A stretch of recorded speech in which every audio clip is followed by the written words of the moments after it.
Hello, good evening, everyone.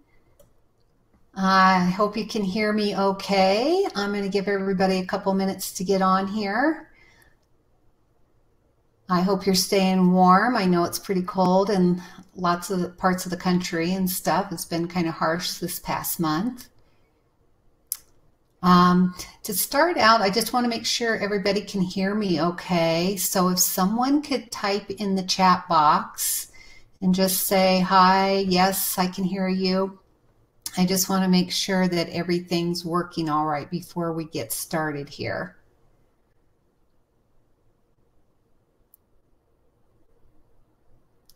So if someone could just say hello, I'd appreciate it. I want to just make sure everybody here is okay.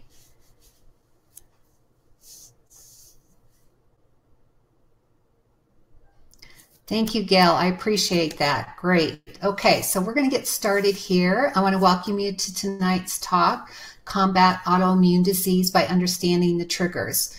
I'm glad that you've taken this time this evening to be with me. I know your time is valuable and there's a lot of other things you could be doing right now. So I'd recommend, grabbing a glass of water, a cup of hot tea, maybe a pad of paper and a pen in case you want to take notes during tonight's talk. We're probably going to be on for about 45 minutes or so. If you have questions that come up during tonight's webinar, I want you to, if possible, hold off on those till the end, and then I'm going to give you an opportunity to ask questions and type them in the chat box. So we're going to get started, but before we do that, I want to give you my loving disclaimer that the information I'm going to share with you this evening is for educational and information purposes only and is not a replacement for seeking appropriate medical care. And my hope is that by the end of this evening that you're going to have a better understanding of autoimmune disease and how it can be triggered, and ways also to prevent complications if you have been diagnosed with an autoimmune condition, and ways to help you take back control of your health. So that's my ultimate goal for you this evening, is to really help you be the master of your own health. So as we get started here, everybody kind of introduce yourself to each other and say hello. I'm going to take myself off the screen because I know that can be a little distracting during these talks and so forth. So as I mentioned, just kind of say hello, introduce yourself, and let me know where you are from. And if you're comfortable, let us know, are you suffering from an autoimmune condition? And if so, would you care to share what that might be? And while you are doing that, I'll just take a moment to introduce myself. So for those of you who don't know me, I'll just kind of bring myself back on the screen here for a minute. But for those of you who don't know me, my name is Lori Dankoff. I'm a holistic and functional medicine nurse practitioner, and I've been in practice for I think over 25 years now. And I've been in healthcare for 25 years. I've been a nurse practitioner for about the last 12 or 13 years. And I've always practiced from a functional medicine and natural medicine perspective. And my interest into functional medicine began even before that. As many people that get into functional medicine as practitioners, lots of us have either had something happen with our own health or that of somebody that we love.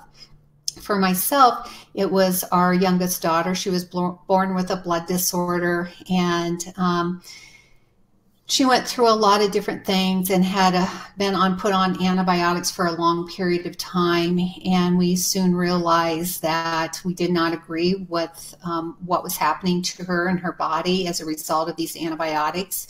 And as a mother, I took matters into my own hands, took her off the antibiotics, put them in the cupboard, and worked to heal her body. And then for myself, I had some hormonal issues that happened while I was in grad school, stressed, working full-time job, mom, and just burning the candle at both ends until I just kind of burned out and had to learn to recover my own health as well. And I also noticed as a nurse and then a nurse practitioner, working in the healthcare system for years, there was such a shortcoming and a disservice that we were doing to our patients. I mean, it just seemed like all we were doing was labeling people with the diagnosis and then give them the drug to fix the diagnosis. And we were never really asking why. Why does this person have this diagnosis? What led up to it? And how are we going to fix it? Besides just handing people medications. Now, there's a time and a place for that, but there's also a time and a place to try to figure out what the heck is going on and ways that we can start to repair and rebuild our health. So I'm very passionate about that, and that is why I continue to do everything I can to get the word out about the benefits of functional medicine, which we're going to be talking more about here tonight as well. So having said that, I'll tell you a little bit about what functional medicine is here. As a functional medicine practitioner, myself and others, what we're going to do is look at your unique and complex mix of interactions between your nutrition, your physical activity, organ integrity, and stress management, and how all those things interplay together. This does not mean giving you a pill for every ill by any means. If you are not familiar with the term functional medicine is often referred to as the future of healthcare. In fact, Cleveland Clinic has a huge functional medicine department now, and they're devoting a lot to it, and they are growing so fast that they always have a waiting list to get into their department there. But even in spite of that, functional medicine is widely unknown. What sets this type of practice apart from the conventional healthcare provided today, it is more personalized approach to your care that focuses on the causes of your discomfort versus the symptoms. Functional medicine is guided by some key principles.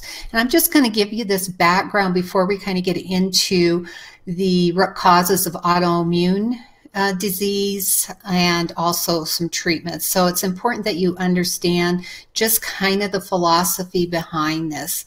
So we understand in functional medicine we're all unique individuals with varying needs based on our genetics, environment, and unique health history. Therefore, your care should be very individualized. In order to do that, it is important that I, as a clinician, first listen to your story, as this will be the guiding post to getting to the root causes and will direct the path to helping you to heal. That is one thing that we definitely fall short of, and part of it is the way the current healthcare system is set up. It doesn't allow time for us to listen and for you to be able to fully tell and express your story. Quite honestly, as a nurse practitioner, I get so much out of hearing your story. 90% of your care and the direction I'm going to take things is based on what you're telling me. And that is so valuable. So, this means we've got to take time to take a more holistic approach to treatment that is focused on the root cause of each issue, rather than simply treating the symptoms of a disease or condition. Functional medicine is revolutionizing the medical field by empowering you, the patient, and helping us to better understand the imbalances in your body, and also helping you to understand this and how these imbalances are affecting your health and the solutions available to support the normal healing mechanisms within your body. Above all, functional medicine helps to redefine what disease is by providing a more productive framework to achieve optimal health. The current healthcare model is disease-focused instead. You feel sick, therefore you go to the doctor for a prescription to address the symptoms related to the disease. This sounds very familiar, I'm sure. At this point, you're told you are healed or the disease is now under control because we've given you the prescription to help your cough or your nausea or your headache. This is great for short-term issues or acute issues, but again, it's just simply masking things and it's trying to give you some quick relief, which is understandable. However, for more long-term issues, this medical model fails on addressing the real issues of disease. Functional medicine practitioners, however, recognize that disease is the result of underlying causes, not just one cause, and imbalances and dysfunctions of the various body systems. When thinking of disease as a result from an issue rather than the issues itself, treatment can be administered in a way that provides long-term relief, promotes sustainable health, and empowers you, the patient, in an individualized healing process. You are here listening to this webinar likely because you have an autoimmune disease or know someone who does. Did you know that 20% of the American population suffers from an autoimmune disease? This is a scary statistic, 20%. With over 100 known autoimmune diseases today, autoimmunity has become a major chronic health problem. Unfortunately, diagnosis for these diseases are often difficult, delayed, and research is limited, and conventional treatment is usually limited to treating the symptoms only.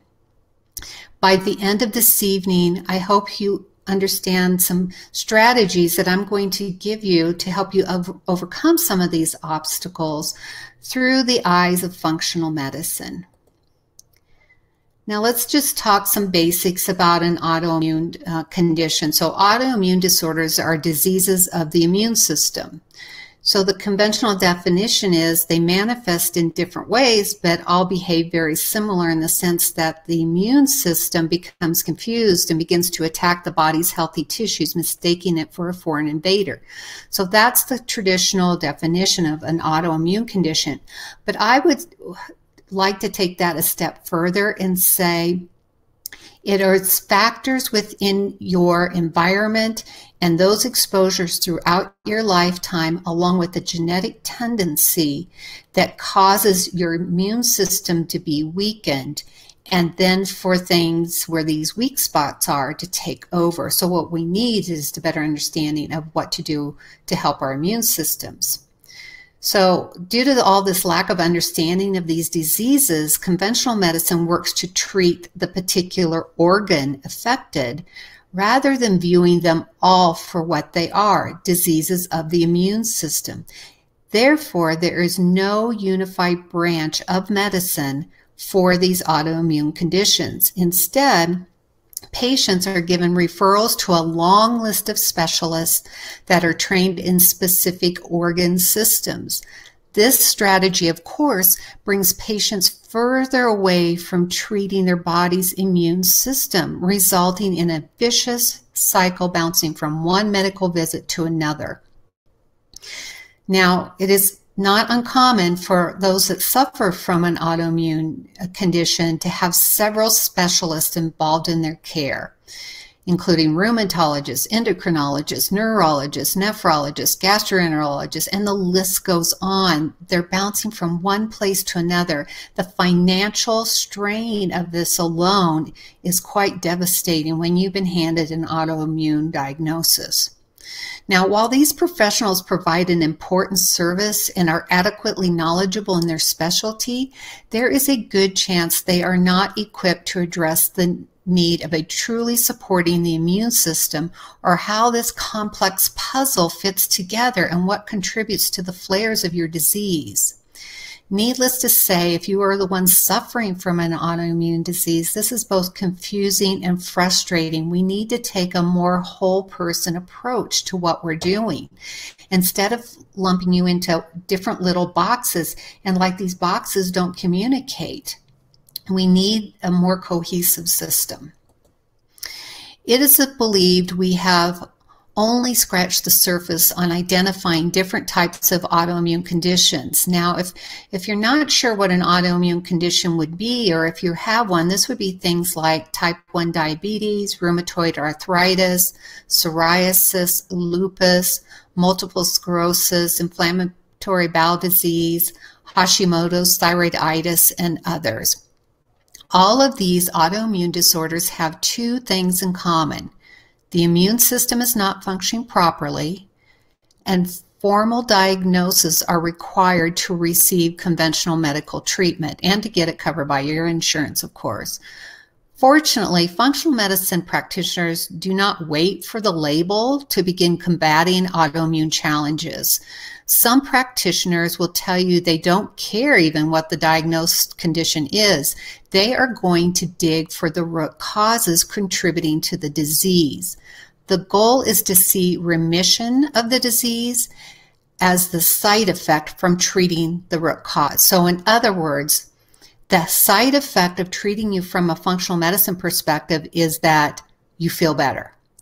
When you take a medication, and believe me, there's a time and a place where this is absolutely needed, but when you take a medication, your side effect is not feeling better necessarily. It might be, but you also may be having a lot of side effects from that as well. So how might I or other functional medicine practitioners approach looking at root cause? We will take a holistic approach to your healing. We offer a comprehensive health assessment, and we collect numerous amounts of data. So when you come into a functional medicine practitioner like myself or others, we're going to not just say, oh, okay, what's going on right now? We want to know what's happened throughout your entire life timeline. We want to know from the time you were you born by C-section or vaginal delivery? Were you sick a lot when you were young? Did you have a lot of antibiotics? What illnesses did you have? Did you have mono? Did you travel outside the country? Were you living in a stressful home environment? All of these things are going to impact your overall immunity and your risk for developing disease as you progress through life. Aside from taking a personal history, we're also going to take a family history. We're going to look at genetic risk factors, and we're going to look at all the lab work that you've had with all these other specialists that you before showing up at our door, because more often than not, by the time someone seeks the care of a functional medicine practitioner, they have had the $1 million workup. And so we want to look at what's been done there, and then we're going to take things the next step. So that next step may require doing some functional diagnostic testing through urine, saliva, blood, looking at nutritional profiles, maybe doing allergy testing or food sensitivity testing, stool analysis, hormonal panels, looking at environmental factors, looking at mind-body elements, and more. As you can see, there's a wide array of diagnostic tests that can be performed to help provide us a greater range of information to best assess any disease in your body. Now, some practitioners will recommend doing many of these tests before they'll even see you. You know, that's quite a lot of testing to be done. It's very expensive. Where other practitioners will prioritize the need, being more mindful of the financial investment you are making to get well. And that's really my approach. I'm going to look and see which test, if any, is the first thing that we need to do. Sometimes it may be recommending some lifestyle changes first before we delve into spending hundreds or thousands of dollars on testing to figure this out. So it's neither approach is wrong, but I just am in that camp where to be more mindful and prioritize what one test maybe is going to help us get things closer to where your health goal is, and will that one thing help the other pieces fall into place. So there's definitely different approaches to this. So in functional medicine, we believe that the most common root causes of autoimmune disorders include, you might want to write this down, excess inflammation, a weakened microbiome, intestinal permeability, chronic infections, oxidative stress, food sensitivities, and exposure to toxins. So I'll go over those one more time. Excess inflammation, a weakened microbiome, intestinal permeability, chronic infections, oxidative stress, food sensitivities, and exposures to toxins. Now, I will touch more on each of these shortly. With these identified, it is easier to assemble an approach to combat these challenges naturally and holistically rather than just temporarily masking your symptoms.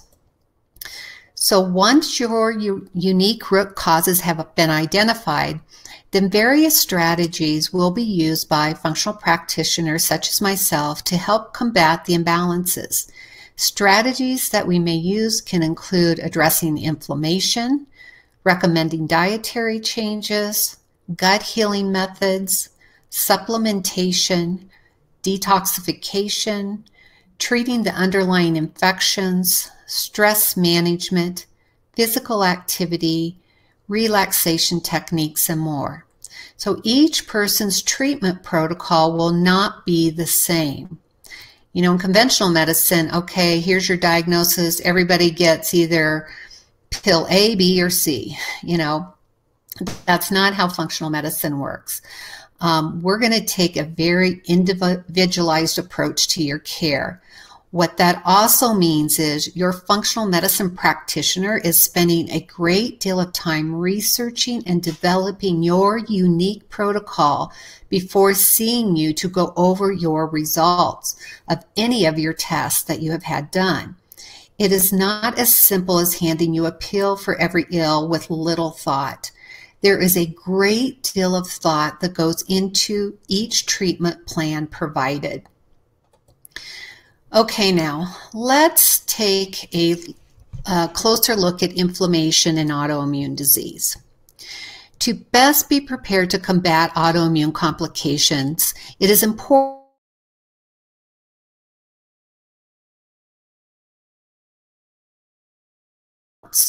It is the body's attempt to defend itself against the pathogens, heal from an injury, and repair damaged tissue. Chronic inflammation, however, can worsen the body's ability to recognize foreign invaders and put your body on high alert for prolonged periods of time. This can cause lasting damage and the autoimmune response that leads to the body attacking its own healthy cells. Inflammation can be caused by a number of things, many overlapping with the factors that cause autoimmune issues. One of the biggest places where inflammation begins is in your gut. It is believed that 90% of all health issues can be traced back to the gut. Now let me say that one more time. 90% of all health issues, it's believed, can be traced back to your gut. This may also be why you are starting to hear more and more about the gut microbiome. The gut microbiome is home to several trillion probiotic bacteria and contains an ecosystem of not only bacteria, but other organisms, including yeast, fungi, viruses, protozoa, throughout the entire digestive tract. Most importantly, your digestive tract is home to 70% of your immune system. Think about that. When you are going to your specialist for your autoimmune disease, does anybody focus on your gut or telling you that we need to look at your gut microbiome because that's where 70% of your immune system is, and if we're going to help you, your immune system heal from your autoimmune disease or at least prevent flares from happening or try to put it in remission, we need to look at your gut? No, you don't hear that at all. We are so missing the boat on this one. An imbalance in your gut bacteria or increased permeability of the intestinal walls, also known as leaky gut, are both known primary causes, if not the prerequisite to the development of autoimmune conditions. These issues contribute to inflammation and in turn the worsening of the autoimmune responses. So in order for the autoimmune disease to occur, researchers have theorized three things in order for that autoimmune condition to develop. You must have intestinal permeability, leaky gut, there's that gut again, a genetic predisposition, and a triggering event. So thanks to the works of Dr. Jeffrey Bland and his colleagues at Functional Medicine Institute, the 4R protocol was developed, which provides an effective and complete way to address and treat gastrointestinal dysfunctions while achieving optimal health and digestion. This is also why, if you have been following me for any length of time, you know how much I emphasize gut health. So, in order to combat autoimmune disease challenges as naturally as possible, you have to look to the health of your gut. If the gut, where 70% of your immune system resides, is not addressed, your chances, in my opinion, of combating your condition and putting it into remission, you might say, goes down by 70%. Think about that. Now, this is not meant to scare you, but to drive home the fact that simply treating symptoms is not going to be enough. Therefore, the biggest takeaway from tonight is you've got to start with your gut by first addressing the 4 R's that Dr. Jeffrey Bland and his colleagues developed. The 4 R's of functional medicine's approach to help you begin the healing process are: 1 is to remove, 2 is to replace, 3 is repopulate, and 4 is repair. And I'm going to go over each one of these. So remove, replace, repopulate, and repair. So let's take a closer look at each R. The first step is to remove possible irritants, including inflammatory foods, toxins, and low-grade infections. There are many ways to recognize the culprits of your discomfort.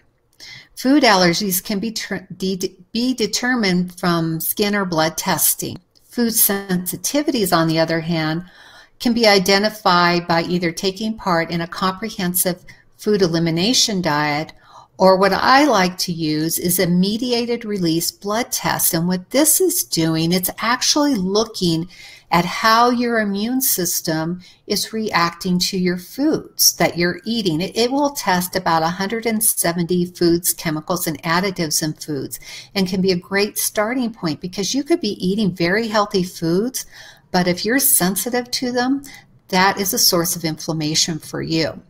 And by taking that source out for a period of time, it gives your gut a fighting chance to heal. It is also recommended to avoid common gastric irritants, including things like caffeine and alcohol and nonsteroidal anti-inflammatory drugs. So these would be things like Aleve, ibuprofen, Advil, etc. Now, stool analysis can also uncover potential infections caused by parasites and yeast and bacteria and even some viruses now. So once you are made aware of the things irritating your body's natural digestion, you can begin gradually removing them to allow your body to regain its natural rhythm. This is when we're talking about foods, but also if you have an underlying infection, we're going to want to address that at this stage as well. So completing this first step alone, for some, can provide amazing results all by itself, just starting there. And once we are confident about taking those foods out, and we do a whole reintroduction with them down the road with people as well. Now, once all that step's been done, we move into step 2, which refers to replacing the factors needed to optimize your digestion, such as digestive enzymes, essential fibers, vitamins, minerals, and other supporting nutrients. For example, digestive enzymes are often found in pill form and work to enhance digestion. They help with nutrient absorption and intestinal repair. People with autoimmune diseases are often lacking adequate digestive enzymes for this process to occur. Therefore, supplementing with digestive enzymes can be very beneficial. Now, one other thing about digestive enzymes here that I want to bring up, by the age of 40, it is believed the amount of digestive enzymes we produce by the act of eating and digesting digesting go down by up to 50%. So how many people do you know around the age of 40 to 50 on up that start to complain of some digestive issues? Now, how do we help that? There are a couple of different ways that we can help increase our digestive enzymes. One, as I mentioned, is supplementing with digestive enzymes with their meals. Another way is slowing down and chewing our food and eating mindfully. You can also consume foods that are known as bitters. These are different types of plant vegetables and stuff that can help fuel the digestive enzymes and get the juices flowing. Apple cider vinegar with mother in it, the organic apple cider vinegar, like the Bragg's apple cider vinegar, taking a teaspoon up to 1 to 2 tablespoons and 8 ounces of water, say 15 to 20 minutes before your meal, is another great way to fuel that enzyme production. Those enzymes are really important not only for digestion, but they help extrapolate the nutrients from your food. So if you don't have enough of these enzymes, then you're going to be nutrient deficient as well. And one way to look at your nutrient levels is through lab testing. And with this, we can look at deficiencies in vitamins and minerals and make appropriate adjustments and supplementation if needed. Okay, so let's move on to step 3, which is inoculate or repopulating the gut by restoring the balance of your gut bacteria. A proper balance of healthy bacterial flora in the gut is crucial for immune activity, mood stability, weight management, disease prevention, and communicating bodily changes. A way to repopulate the much needed healthy bacteria is by increasing fiber in your diet and consuming pre- and probiotic food sources. You may be wondering, well, what's a pre- and probiotic food source? So next, we're going to look at the differences between prebiotics and probiotics, as well as common foods that can be included into your diet to reap the benefits. So probiotics are live bacteria found in foods such as yogurt, kefir, sauerkraut, tempeh, miso, kimchi, and kombucha. Now, one thing here, you want to make sure these are organic. Ideally, you make them fresh yourself. But if not, if you're buying sauerkraut, you want to make sure it's organic and it's in the refrigerator section at the store. Another thing that you want to look at is kombucha can be full of sugar, and you want to find one that's very low in sugar or make it yourself, and a little bit goes a long way. So you don't need very much of any one of these probiotic food sources to get the benefits from them. And what they do is they promote a healthy balance of the bacteria throughout the digestive tract and aid in the battle against many gut-related chronic infections. Now, prebiotics are a type of plant fiber and act as food or fertilizer for the probiotic bacteria. In short, prebiotics are needed to help probiotics to stay alive and thrive within our systems. Prebiotics can be found in many different foods such as artichokes and garlic, onion, asparagus, bananas, apples, legumes, cabbage, and more. Now, the last and most important step of your gut's restoration is repair. You want to make sure you don't skip over this step, because if you've done all this hard work along the way and we miss this last step, you can take a couple steps backwards or have a relapse. So chronic inflammation and stress can severely compromise this lining, the intestinal barrier. And it's important that we address that in order for us to help that immune condition and meet our nutritional needs. So we want to eat foods that are going to help that immune system, such as zinc, L-glutamine, vitamins A, D, vitamin C, fatty acids, things like bone broth and collagen, antioxidant support through lots of non-starchy vegetables and healthy high antioxidant fruits like berries. All these are going to help with our immune system and restoring our gut health. However, in some cases, targeted supplementation may be recommended to aid in the gut repair process as well. And to understand this, it's best to work with a functional medicine practitioner to help guide you through this process. Now, up next, I will be spotlighting some of these important nutrients that aid in combating autoimmune challenges. There are many, so I'm just going to touch on a few of them. First and foremost, vitamin D. Most immune cells have vitamin D receptors that can help adjust the balance of our immune responses. Additionally, vitamin D has the ability to activate 1,000 genes in the body. That's a lot. What you may not know is that vitamin D is on virtually every cell of the body as well, and so it can impact so many things. Another important one to be aware of is zinc. Zinc helps support the thymus gland and in the inflammation regulating cells. Proper zinc levels play a huge role in coordinating the immune system's inflammatory reactions. And it's also very important for thyroid health.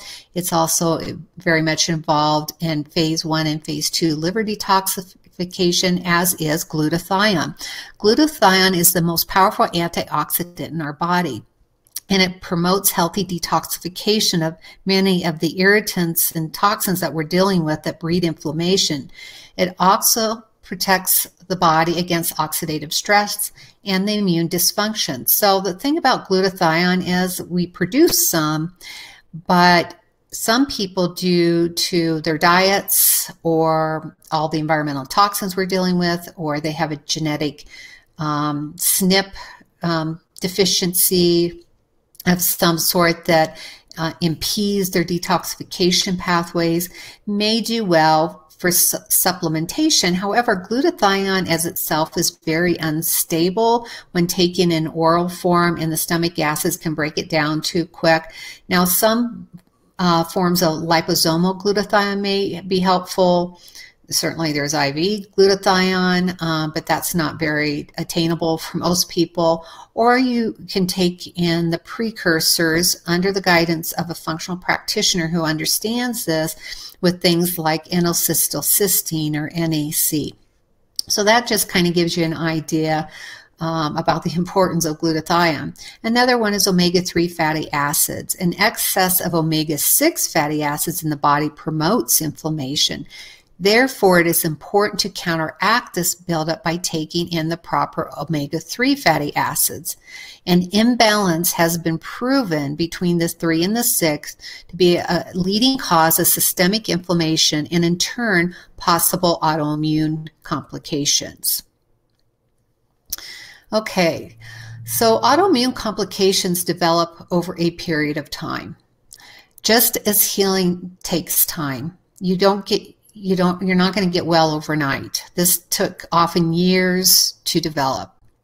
So as you begin to uncover the causes and make the appropriate lifestyle changes, it is important to implement dietary adjustments to ensure you sustain your optimal health. This isn't a one-time fix-it thing. It's a way of life.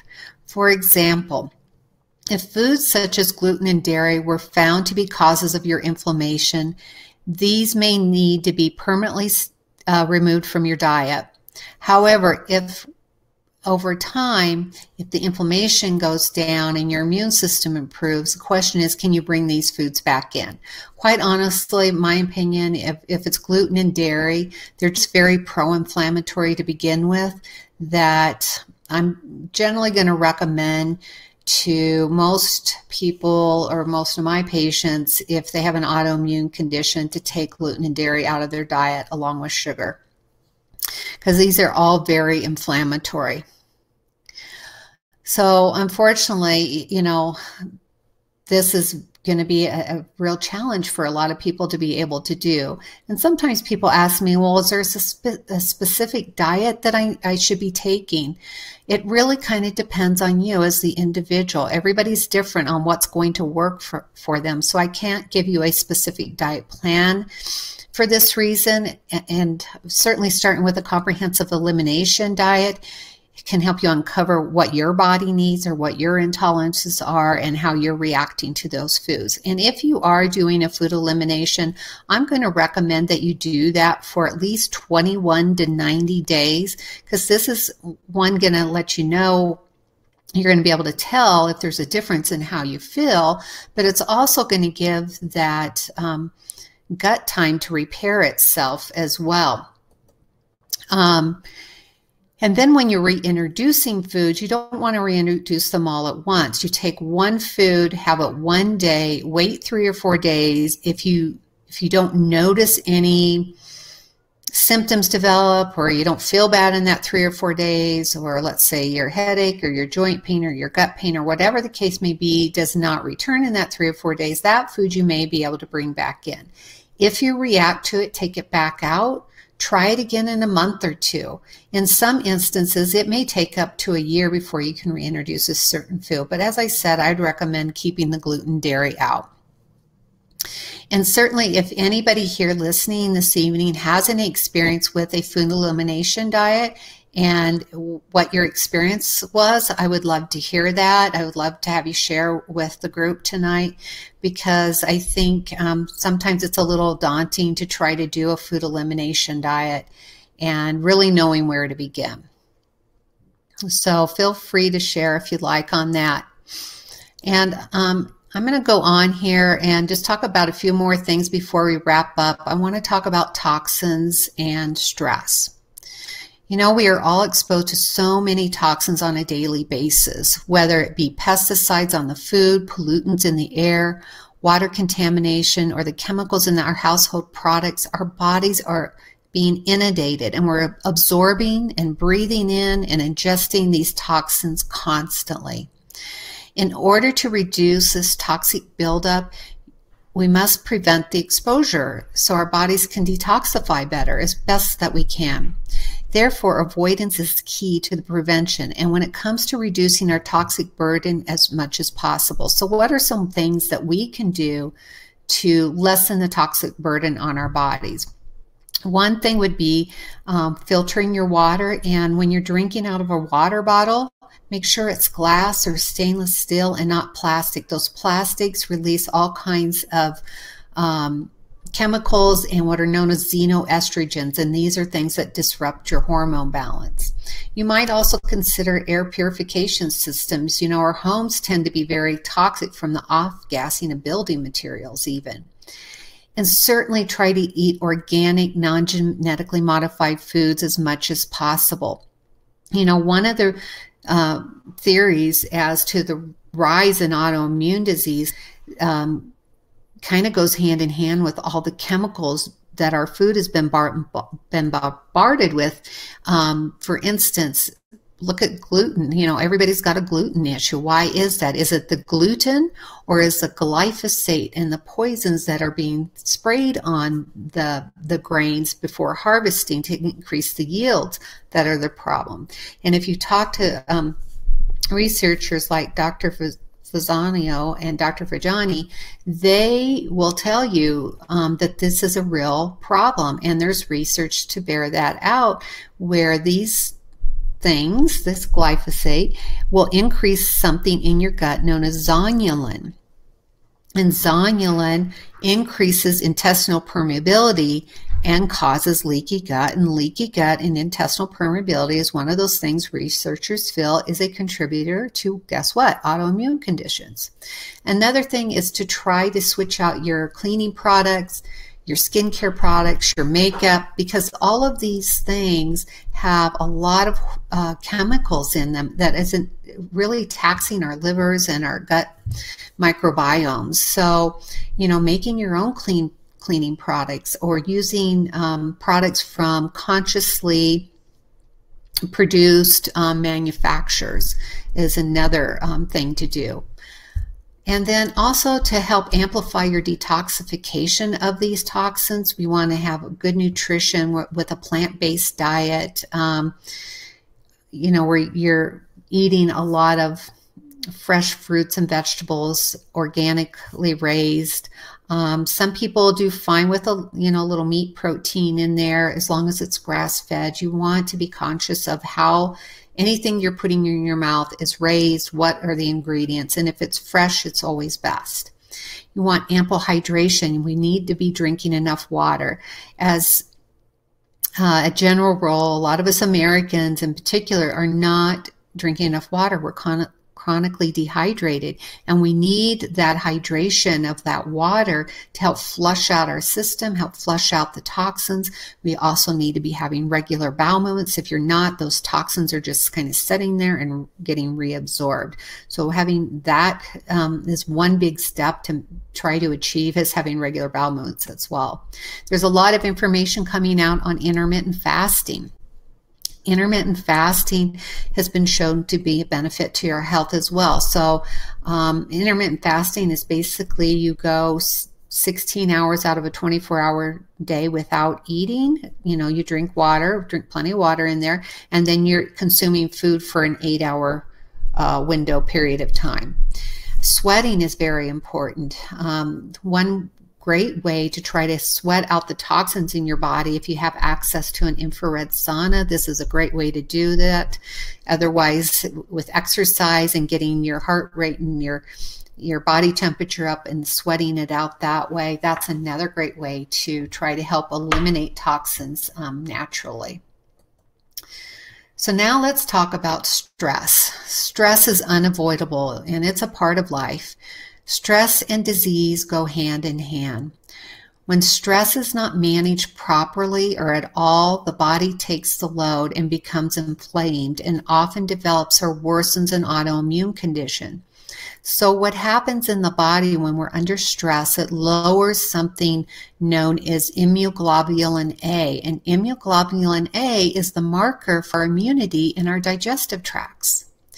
Not only that, we're releasing a lot of neurochemicals and hormones in response to stress, such as cortisol. And cortisol then can maybe impact our insulin levels and our blood sugar. And we can release epinephrine and norepinephrine. So just think, if you're doing that day after day after day, and you're in this chronic stress cycle, which a lot of us are, and we've managed, we think, to manage the stress, but we're not really managing the stress in a lot of ways. We need to be more mindful about how we're managing our stress and how we can manage it differently. And some of the ways to do that include deep breathing exercises, yoga, massage, meditation, just getting outside in nature. Or, you know, even things like grounding, where you take your shoes and socks off and put your feet on the ground and kind of get yourself grounded with the earth. So these are all kinds of things that can help manage stress. Now, before I take questions here in a moment, there's one last thing that is a prescription that I do want to talk about when it comes to autoimmune disease. And this is something known as low-dose naltrexone, or Narcan. If you're familiar with Narcan, Narcan is a drug that we use at much higher doses to reverse drug overdose. But at a very small dose, so it has to be compounded, LDN, or low-dose naltrexone, has been found to help upregulate your immune system to deal with whatever it's dealing with. Now, myself and other practitioners around the world have utilized low-dose naltrexone to help people who have issues impacting their immune system. And in my personal experience, I see a 50% that respond to low-dose naltrexone and maybe 50% that don't. But this is another thing in the arsenal that you may want to consider or think about, or seek out a practitioner in your state that is familiar with low-dose naltrexone and can prescribe it to you. There's certainly a lot of research that's more anecdotal in nature out there with this, and you can find information on that at the LDN, I think it's called the ldntrust.org, and other sites. You can just Google LDN research if you want to learn more about that. So I don't want you to miss your chance for optimal health. I hope you have found this information I have shared with you to be helpful, and I'm passionate about sharing the information because I want to help you achieve your optimal health. And I would be happy to answer any questions that you may have at this time. So please type them in the chat box. Don't be shy. This is your opportunity to get answers. I can assure you, if you have a burning question here right now, so does someone else. And I would be happy to answer those. So feel free to type any questions you may have in the chat box. And then also, I've put up on your screen there, if you would like to work with me further or get more information, just click on the box on the right side of your screen, and that will take you to my website where you can learn more about my services and pricing information. If you are not sure or have any more questions that you want after tonight, you can also either visit the website at pathtohealthandhealing.com or email me, as you can see on the screen there, at pathtohealthandhealing@gmail.com. And I'd be happy to answer any questions that you may have. So if you have questions now, I would be happy, like I said, to answer those and do what I can for you.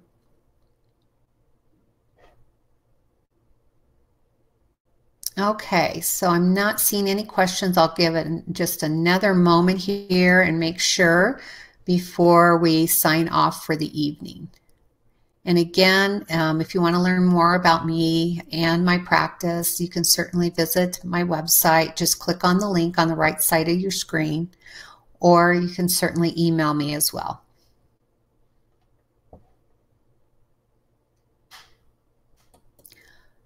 Okay, then I want to thank you for taking the time to be with me here and to learn more about this very, very important topic. And I wish you all a good evening. You're welcome, Brenda. Thanks so much. Good night.